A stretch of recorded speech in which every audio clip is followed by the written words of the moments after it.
Welcome to the New Books Network. I'm Caleb Zakarin, editor of the New Books Network. Today I'm speaking with Saleem Ali, Blue and Gold Distinguished Professor of Energy and the Environment at the University of Delaware. Saleem is the author of Sustainability, part of the excellent Oxford University Press Very Short Introduction series. When we think of any resource, the crucial question we must ask is whether or not our usage rate is sustainable. The classic examples are forests used for wood, or lakes used for fishing. If we log too many trees or catch too many fish, we risk annihilating our forests or killing off entire fish populations. Sustainability asks, in part, how we might think about how to optimize scarce resources for the long run. It is a question that is simultaneously an economic, environmental, and philosophical one. We can apply the concept of sustainability to any resource, to populations of animals or humans, and to the earth as a whole. I'm glad to be able to speak today with Saleem about this new introduction. Saleem, thanks for joining me today on the New Books Network. Thank you, Caleb. It's a pleasure to join you. I'm really glad to have you on. This book was absolutely fascinating, and I think what was so great about it I'm very interested in the topic of sustainability, the environment, and I think that this is a great topic in part because it's very interdisciplinary, and it's also very important. It's a very important topic, and I think that what's difficult is sometimes trying to as a non-expert dip into the science or the latest research. It can be very hard to understand what's being written about, and I think that this book really is just a fantastic introduction. But before talking about the book, I was wondering if you could just tell us a little bit about yourself and your background. Yes, so, I was trained in the natural sciences. Originally, my first degree was in chemistry. And chemistry, I had a passion for it from childhood. Even growing up in Pakistan, in my home, I had a little chemistry lab, and I would do some crazy experiments every now and then there. So in college, I decided to major in chemistry, but I always, from a temperamental point of view, had a proclivity for also doing field work and being in the outdoors. So I double majored in chemistry and environmental studies. And this was at Tufts University in the US, which was one of the first universities to offer an environmental studies major. And I was very fortunate. This was in the early 90s when there was a growing movement internationally around environmental issues. And the Rio Summit was held in 1992, which was the world's first international meeting that was geared towards drafting treaties. There had been earlier environmental conferences, but this was the first one where they decided to come together under the United Nations, various world leaders, to establish binding environmental treaties to deal with climate change and with biodiversity protection and desertification. So I became very involved in those efforts, and the Rio Summit was kind of the culmination of a lot of efforts over the past several decades then around sustainability issues, though the term was not used as such. But slowly there was a realization that what we were talking about was not just environmental issues, but how do we reconcile various other human development interests with the environment. And so you had the UN Commission, the World Commission on Sustainable Development, which was set up just prior to the Rio Summit, that was well known for the report called Our Common Future. And that's when the term sustainability became more popular. So I've come to this book through this journey, from my college years, and it's in many ways a culmination of trying to just find the real core issues that the public should know about, both from a natural science perspective, but also from a social science perspective. One of the first things that you discuss in the book is an essay that spawned a million reactions. I think it's one of the first ways that students are introduced. At least I was. I don't, maybe maybe not everyone was, but introduced to the concept of sustainability through Garrett Hardin's essay on the tragedy of the commons. I was wondering if you could just talk a little bit about this essay, its place in the discourse around sustainability, and the way in which this framework kind of uh, is a way that a lot of people think about sustainability, and in addition to its flip side, the triumph of the commons as well. Yeah, yep, exactly. So, the Garrett Hardin essay is considered one of the most cited articles when it was published, several decades ago now. The argument that Hardin was making was from a population management perspective. And keep in mind that the roots of 20th century environmentalism can be traced back to concerns about human population.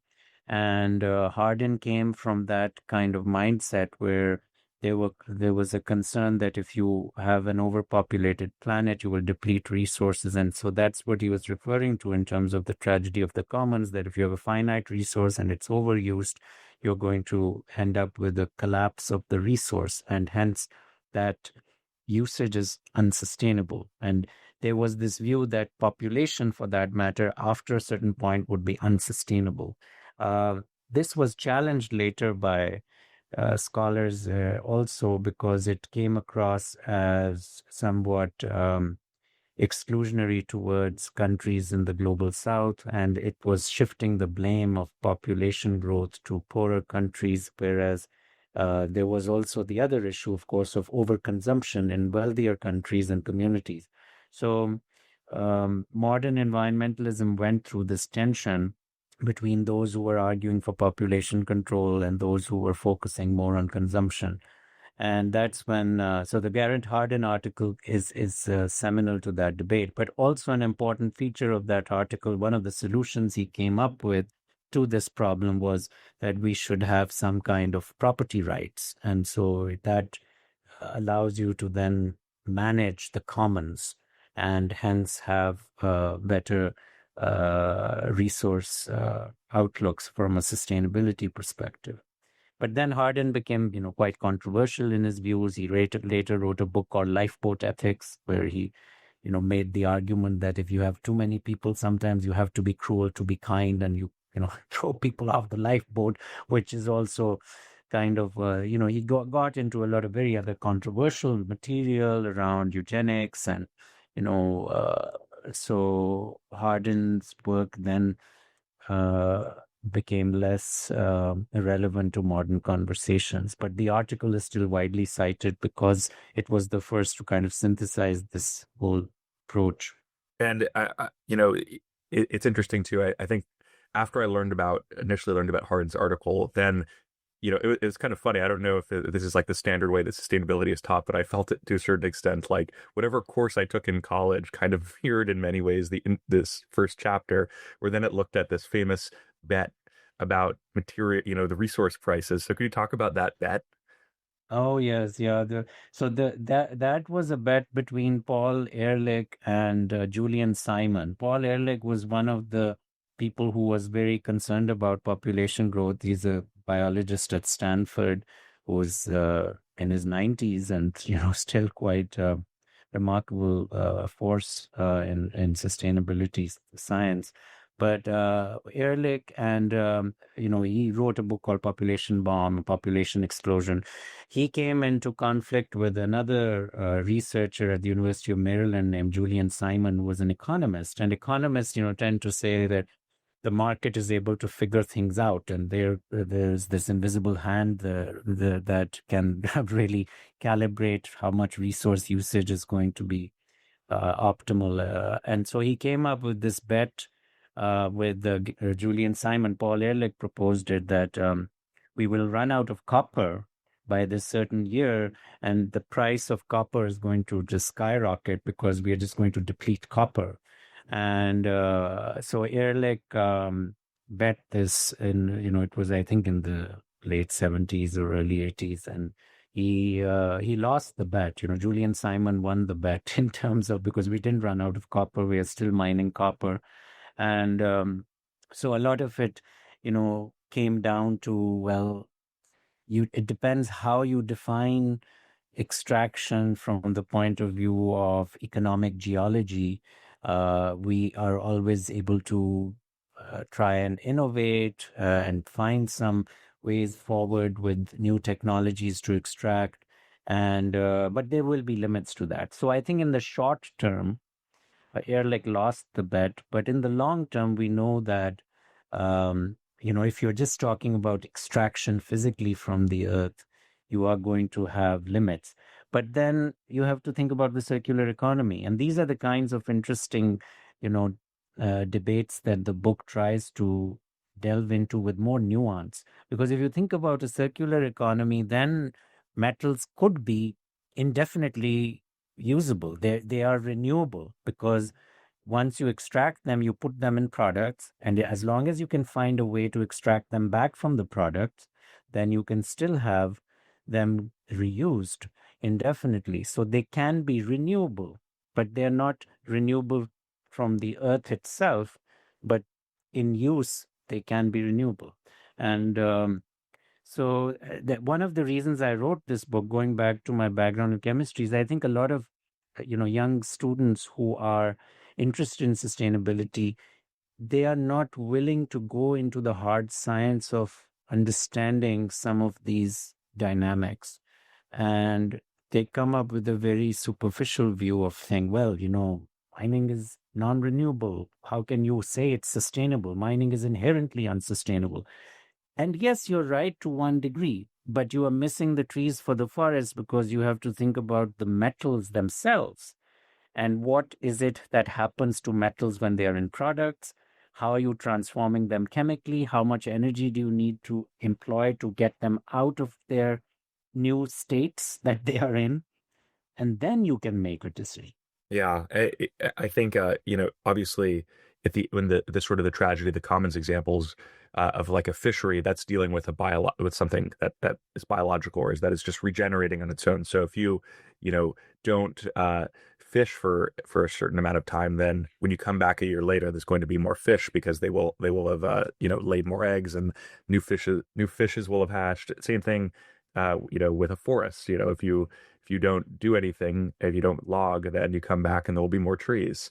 And I'm wondering if, before we jump down more granular in terms of thinking about sustainability, in terms of energy, or in terms of resources, if you could talk a little bit about why sustainability in general is a useful framework, specifically maybe in comparison to what you were sort of saying about like students who might have maybe a more of an emotional reaction, thinking like we shouldn't use any resources, we should degrowth, we should go back to the forest, we shouldn't engage in any kind of modern economy. Why do you think sustainability is a good framework? Sustainability is useful because it gives us a systems perspective. But sustainability is inherently a systems oriented approach to understanding natural and social phenomena. So it forces you to make connections, whereas traditional environmental science was much more reductionist and was more focused on specific ecosystems or specific areas of natural inquiry.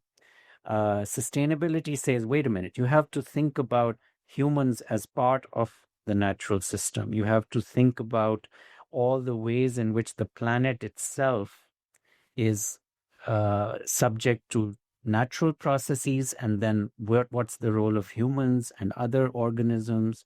It forces you to connect the living and the non-living. So that's why sustainability is very powerful, because it as a concept to understand how we can have a much more viable civilization in the future, because it forces you to make those connections. But at the same time, as you notice in the first chapter, it also can be a means of obfuscation. And scientists have been guilty of that they've used the term, just because it is systems oriented, to make it very amorphous. And I start the first chapter also by citing another article that was really interesting, that was a review of all the literature on sustainability. And this researcher analyzed how the term sustainability had been used in academic literature. And a lot of it was very nonsensical in terms of how people were using it. And so he titled the article, and this was a peer-reviewed article, but it was titled Bullshit in the Sustainability Literature. And this is what he did. He chronicled how this term has been misused. So my goal with this VSI is to get rid of that kind of BS around sustainability and actually focus on the core scientific attributes and how we can then use them for a more viable society. Right. Yeah. Obviously, so far, the examples that I've at least brought up are, they're specific examples, a forest or a fishery, or, or copper. But oftentimes when people talk about sustainability, they're talking about the entire, global system, and the threat that they have in mind is climate change and the potential, you know, not, I don't want to say likelihood, but the potential for something really bad to happen, that where we reach some sort of a tipping point, where there's an environmental collapse, and then there's just terrible weather events. And obviously the world runs on energy. Almost all of our energy is traced to the sun, but we access energy in many forms: fossil fuels, wind, hydro, solar. I was wondering if you talk a little about these different forms of energy, and how you think about our current energy usage, and how we need to think about a potential energy transition. Yeah. So I think the core for sustainability researchers is understanding the material energy nexus. We are ultimately in this kind of yin yang situation between matter and energy in the cosmos overall. And also that is true with reference to our planetary systems. How can we most effectively use materials with reference to the energy that is being utilized to harness them? And how can we then most effectively find a way to convert materials into energy if that's going to be needed for other extraneous sources? So the material energy nexus, as I refer to it in the book, is absolutely critical in this regard. And so we know that the sun is our most, reliable source of energy. Essentially, we have two forms of ultimate energy that we rely on as a species. We have the sun that has provided us with, of course, the energy that went into all the organisms that we see. And then you have also the potential energy that is stored within the planet that comes from the early formation of the earth. And that is the geological energy that then comes out in various ways in volcanic eruptions and so on. And that is basically when the planet was created through repeated collisions between matter and the role of gravity that was played in that regard eventually is stored as potential energy, and then it comes out in different forms as kinetic energy. So those are our main sources ultimately. So how we can find a way to harness those effectively, that is the core of our sustainability narrative in terms of the material energy nexus. How do you think about, the fact that today, obviously, we rely very heavily on fossil fuels? There are different environmental impacts, even on some use. Certain fossil fuels are worse for the environment than others. Obviously, there's a whole entire supply chain around extraction to refining to all sorts of other complex chemical processes that I don't fully understand. But when we think about, a lot of times people talk about an energy transition in terms of needing to move away from fossil fuels at our current rate of consumption to other forms of energy, be it moving away from fossil fuel powered cars to electric vehicle cars. How do you think about energy transition as something that the sustainability should be focused on? What are the ways in which you think about this issue? Yeah, so fossil fuels are a very dense form of energy in many ways. They are able to, the amount of material needed to generate a certain quantum of energy from fossil fuels um, is is very favorable for their usage. That is why they have been so prevalent. And secondly, they are mobile, so they're very flexible in terms of how we can utilize them. That's why they've been so widely used in transport. Uh, and there's no question that they have played a phenomenal role in what is sometimes called the great acceleration of how human civilization was able to advance so dramatically after the Industrial Revolution. It's hard to conceive of how that could have been possible without fossil fuels. So they have played this very significant role in human civilizational development. But as with most uh, materials, there is a trade-off and a negative aspect to it. And in this case, it has been that burning them has both pollution and climate change imperatives. Of course, burning coal also has human health impacts. So if you're not careful, and we know that during the Industrial Revolution in Europe, the real problem was the smog and the pollution that was caused by burning of fossil fuels. But they also have this invisible pollutant that is not directly an impact on human health in an open setting, but it can cause climate change. And that is, of course, carbon dioxide and then other related gases, which have also been amplified by human activity. So I think fossil fuels, we don't want to diminish the positive role they are played in human history, but at the same time, they have this negative trade-off. And as with any other decisions, we have to consider those trade-offs. And I tend to have a very pragmatic systems approach to that. And that's what I think sustainability demands, is that we look at those trade-offs. The same is true of nuclear energy. Nuclear energy is all dense in terms of energy that can be derived per unit of material. And hence, it has a role to play potentially for certain contexts, but it has certain trade-offs, of course, with its waste generation. And so as long as we are willing to figure out a way to deal with those trade-offs, then we need to evaluate it on its merits there.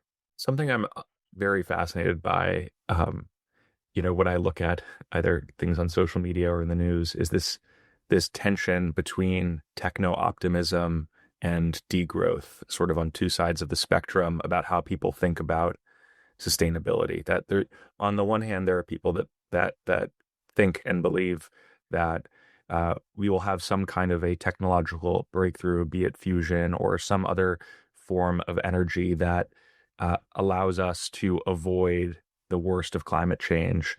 And on the other hand, there are people that think that the situation has gotten so bad that we need to have a radical transformation of society. We need to completely almost undo the entire industrial revolution, return to a different style of life that doesn't cause as much pollution. How do you think about these kind of extremes about thinking about how we might drive forward solutions to climate change? Yes, so I think technology, if you go back to the way in which population and consumption were considered by Paul Ehrlich, he came up with this equation that is used for teaching purposes. It's called the IPAT equation, and I mention it in the book. It's impact equals population times affluence times technology. So technology is an important variable in the IPAT equation, but it's an ambivalent variable because technology can help to reduce the impacts, but technology can also augment the impacts. So you have to figure out what role technology is going to play. It isn't a normative good on its own, but it has the potential for ameliorating the human condition. And we need to. So I don't consider myself a techno optimist or a pessimist. I think of myself as a techno pragmatist, perhaps you might say, someone who sees the value of technology, but one who is not blithely romanticizing technology either. And I think that's what sensible science is about. You try to navigate those different kinds of challenges that technology may bring about, but you also don't want to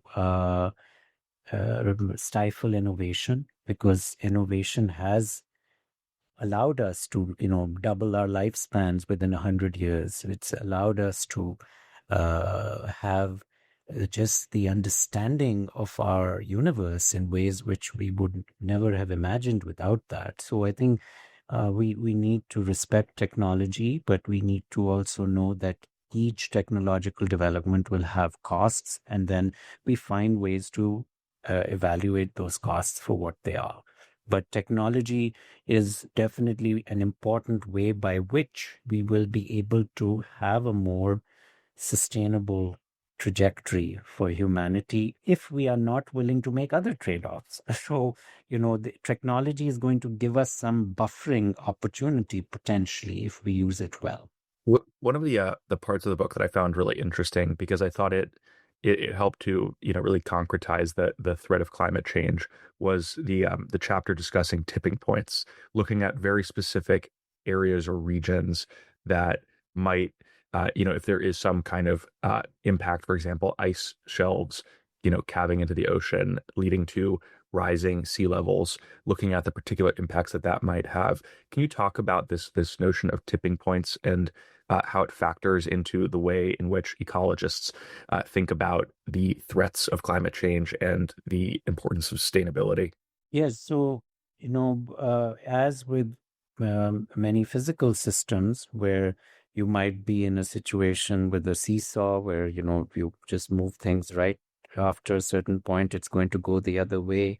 You have the same phenomenon that happens with natural systems in complex systems, where you can have tipping points where you go beyond a certain uh, inflection, and then coming back the other way is going to take so much more energy that it becomes functionally impossible. And so you call that a tipping point.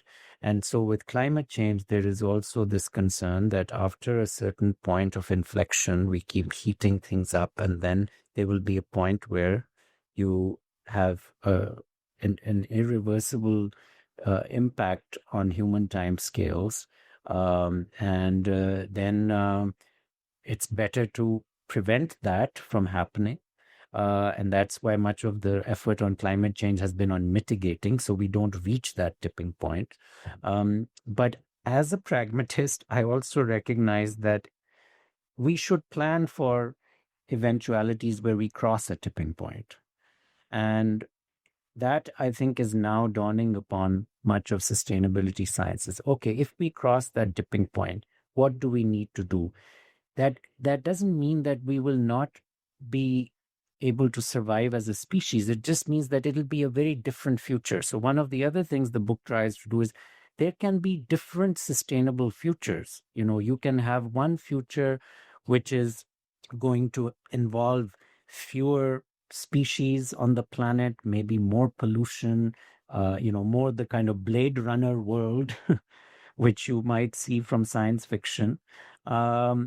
For humans, it may still be sustainable. It may not be a very attractive sustainability, but it is potentially still sustainable for humans, but not for other species.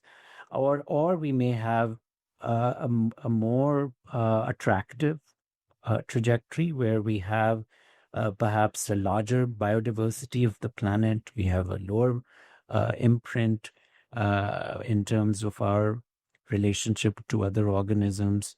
But then we may have other trade-offs there, that we may not have as much mobility. We don't have as much transport and travel where people are going all over the world and exploring and seeing different things, but then we are still keeping more of those interesting features of the planet that people could see. So, it's a matter of what kind of alternative future then we want.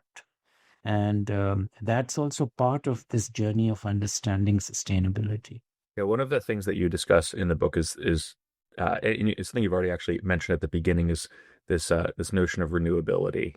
And obviously there are certain there's certain things that we use where once we've used them, they're gone. They've been burned off. Maybe there's some way to do carbon capture, and I don't know exactly some carbon capture and then turn it back into oil or something. I don't know if that's there's any feasibility to it, if that's science fiction. But as you talk about minerals, minerals have become such a crucial part of our economy. Obviously, chips are in basically everything now, and they use all sorts of technology, all sorts uh, of of metals that obviously are mined. Can you talk about this notion of renewability and what role you see that playing in the economy in the future and today, of course? Yeah, so renewability has a lot to do with the physics of entropy. Entropy is a concept which most students of elementary physics will study as the level of disorder in the universe, and that's a somewhat simplistic definition, but it will suffice for our purposes. Um, so if you are creating a situation where you have got a very high level of entropy, so for example, when you burn fossil fuels, you are creating very high level of entropy waste. You're creating pollution and carbon dioxide and water, and it's going to be very hard to get it back. So you've created a large amount of disorder in terms of the burning. But there are other kinds of uh, nuclear fuel is an example, other kinds of energy where you can create low entropy waste. So you could potentially have a situation where you could have, renewability of those low entropy wastes, and that is something that is being done by France. In fact, that they're reprocessing nuclear waste. Um, you can also have a situation like you were giving the examples with metals as to if you put them in products which are very difficult to disassemble.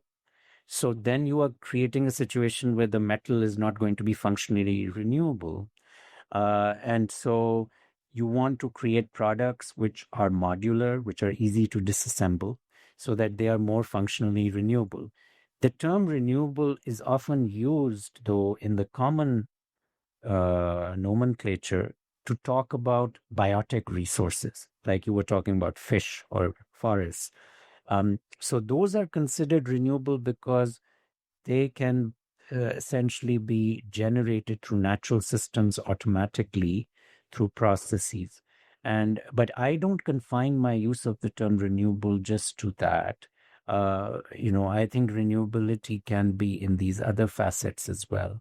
But biological renewability has a certain value, clearly, because you can just rely on the sun and natural systems for the forest to grow back, or for the fish to repopulate, and that's a certain value in and of itself, because nature is doing that for you.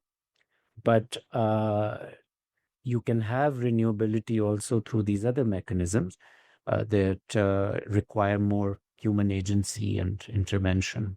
So yeah, one thing we haven't really discussed, and it is something that you look at, is the role of corporations. Obviously, the term ESG has waxed and waned in popularity. People don't seem to be, or corporations don't seem to be using ESG as much as they were a few years ago.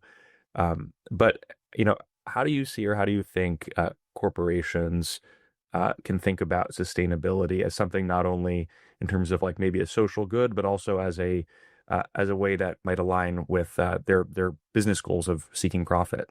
Yes, yeah. So, in terms of the term ESG, it's environment, society, and governance.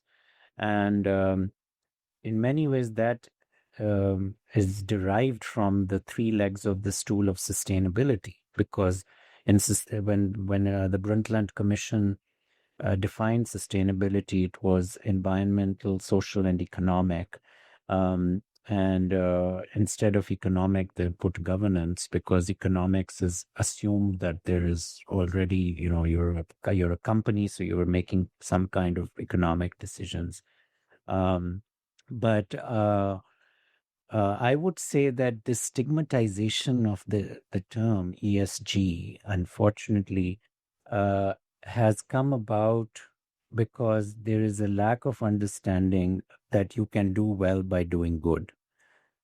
You can be profitable, you can be successful, you can be innovative by having these features. In fact, you may end up finding new avenues for innovation through them. Unfortunately, ESG was uh, considered a way by which regulations would be imposed or some additional bureaucracy would be imposed. And that has led to, now, there are mistakes which have been made, unfortunately, by activists and how they have framed this, and that has led to pushback. But I think it is very unfortunate that they're throwing the baby out with the bathwater on this as well.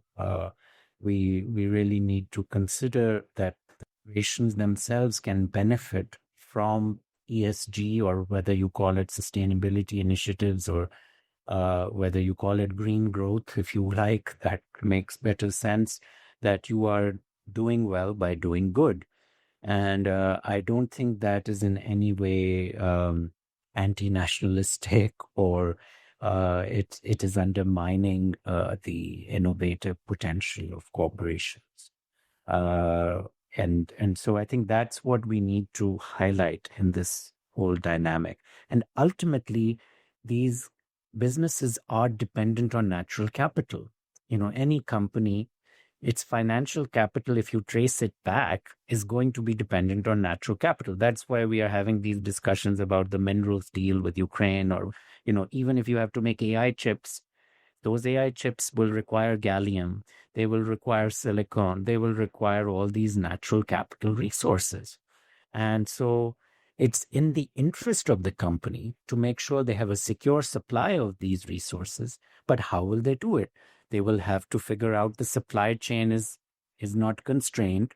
And in many cases, that will involve looking at governance and looking at social impact, because you could have protests at a mine, or you could have other kinds of concerns. And you could, and not just on the negative side, you could use that to generate jobs in a positive way, so that it meets those nationalistic imperatives that many of our fellow countrymen are interested in now.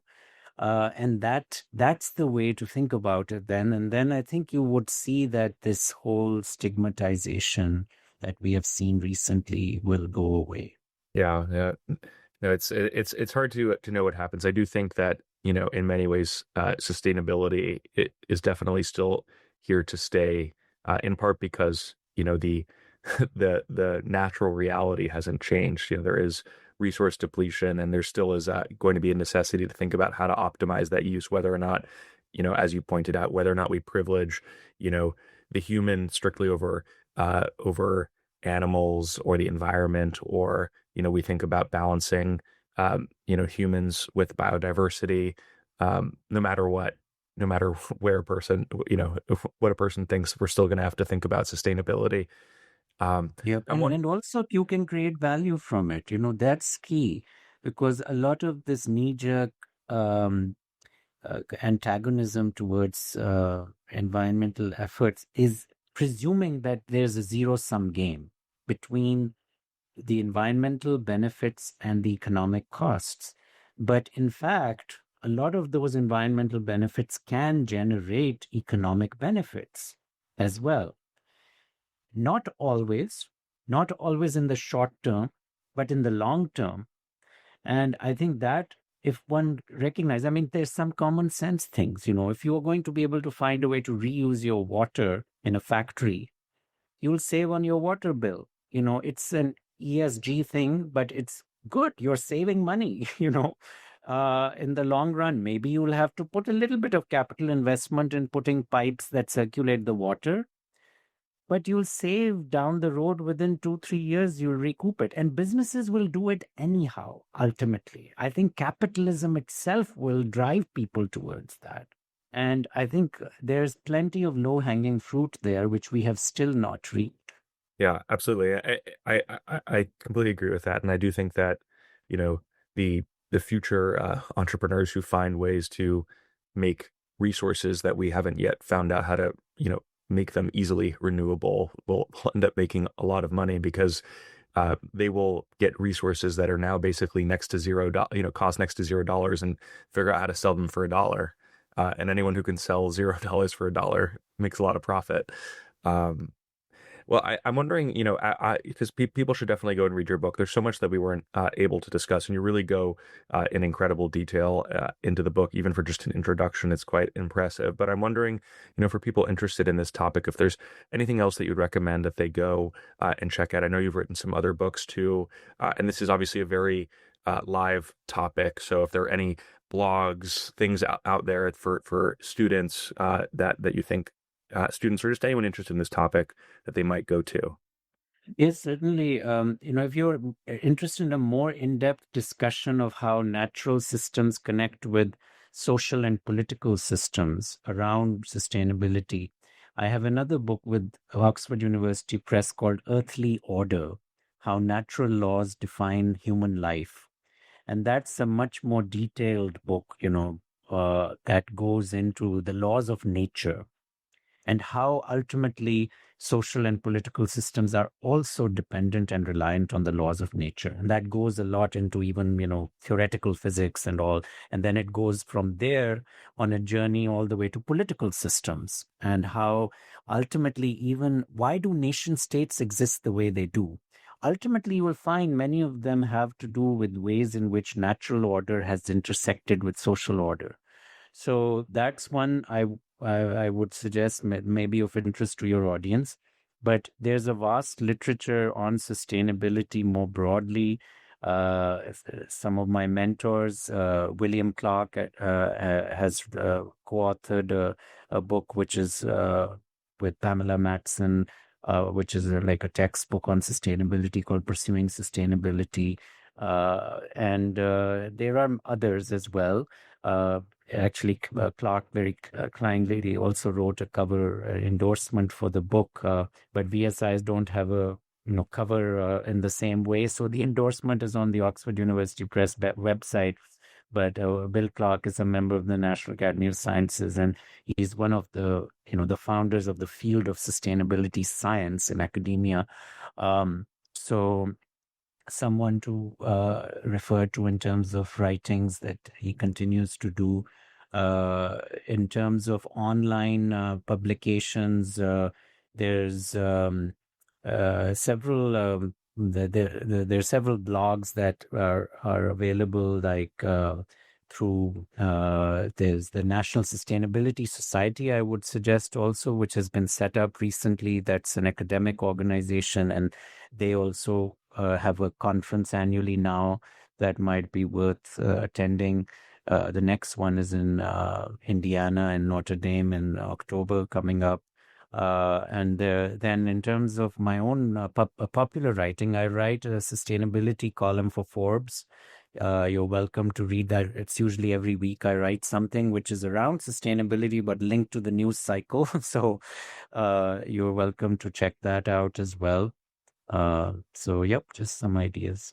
Yeah, absolutely. I'll include those in the show notes so anyone who's interested can go and find those. I did see some of your articles where you explain the news through a sustainability lens, which I think is a really really valuable. And I think, as you pointed out, understanding what's going on right now with the US and Ukraine is, you have to understand sustainability on a certain level because it deals with this minerals deal has to do with the fact that there's a limitation on the resources that we need to be able to have our Zooms and just check our Instagrams.